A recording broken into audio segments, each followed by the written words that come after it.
These are what they call Ketha, Chokma, Bina. This does not exist on all of what you see. If you were to go back to the first template, you would not have seen Dot, where they got Darth Vader from.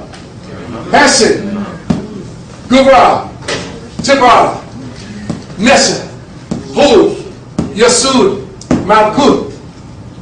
These names are not names, they're formulas of light and sound.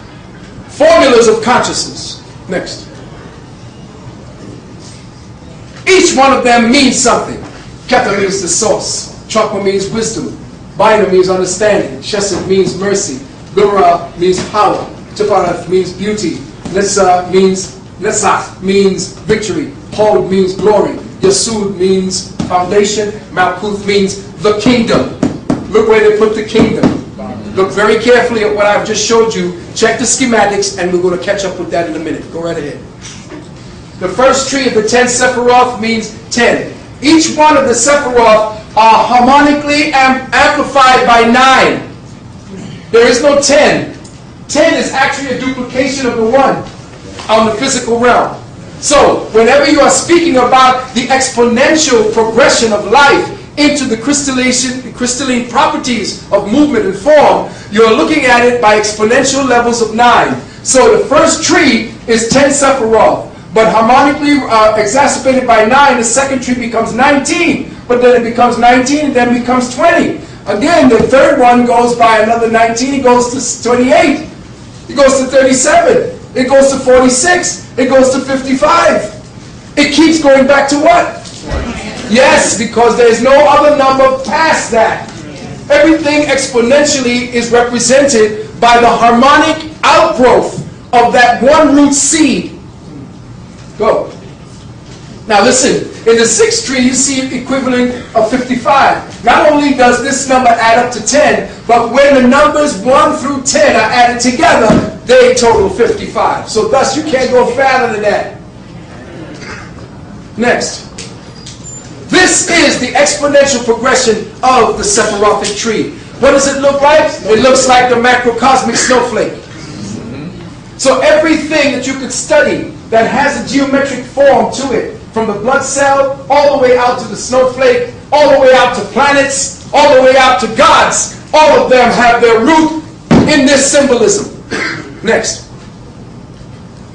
The 22 Aleph Beta of the Sephiroth. Next. Listen carefully. Look well at these symbols. Do not think they're Jewish. Get away from the Jewish bullshit. They are not Jewish. This is the Aburu. This is the language that the ancient Kemetic priests, when they were being chased out by the Hyksos, they began to quickly say, what do we do with all this knowledge? In their supreme brilliance, they put everything in accordance with coded language that you have to elevate in consciousness to come to the understanding of. So until this devil came to a point where he could understand what the hell was going on, he was not going to unlock the code. But it passed on down. He was trained in the inner temples and leaked out. And that's why we in the shit we into today. Because we gave it to an immature motherfucker. So now, when you start seeing these, all these are phosgene patterns taken by the brain in higher thought patterns. And they have become a language. They're not only the phosgene imprints of thought patterns. Next. They're also the star configurations around your head.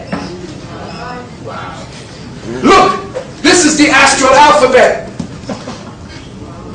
This is the constellations that it's akin to.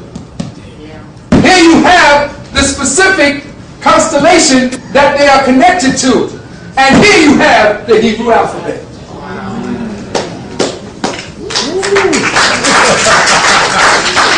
Notice, brothers and sisters, that the language of light and the Hebrew alphabet, you're looking at flames.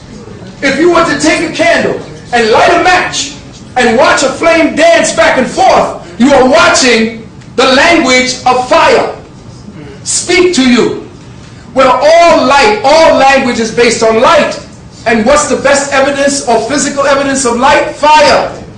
So fire is essentially, these are the kumedu of the fire language that our ancestors created in order to encode the millions of years of information that they had. They had to make it in coordination with your own mind, your own brain work patterns. Next.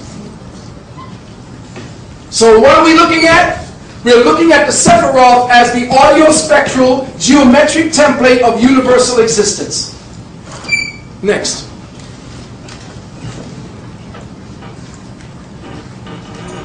And they repeat in a cycle and exist in 300 and 231 gates, and it comes to pass that all that is formed and all that is spoken emanates from a single name, the Sefer Yetzirah. This is what they hid from you. This is what they hide from Christians when they say in the beginning was the Word. You think some jackass named John said that. John didn't ever exist. John is a formula. John is a formula because there was no J's back then. It's I-O-N, which is an ion, so it was the atom speaking to you, fools! Next. Here is the 231 gates by which light code transmissions take into manifestation. From this particular wheel that you see, these encoded scriptures right here, there are 231 gates connecting everything to the center. The center emanates outwards and then emanates back to itself through your thinking patterns. Yes. Next. The 4 cycles of the 231 gates. The first cycle is Atziluth, emanation. 182 gates of creation, 50 gates of understanding. The second cycle, Briar, or creation, the 231 gates of creation. The third cycle, Yetzirah, formation, the 231 gates of initiation. This is why I started here. So you can understand the world of form before I even get to beginning the world of creation and emanation. Before you can even understand that, the 4th cycle, which is what you all are coming from, is based upon redemption, the 50 gates of understanding and ascension, the 182 gates of Ashiatic redemption. This is what we're doing in the last 20, 25 years. I was dealing with this level. Now I'm here. But I'm hoping that I'm around long enough to get you here and there. Next, very quickly.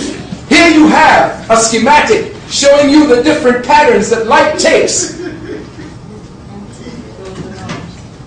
Everything is a schematic of light and sound.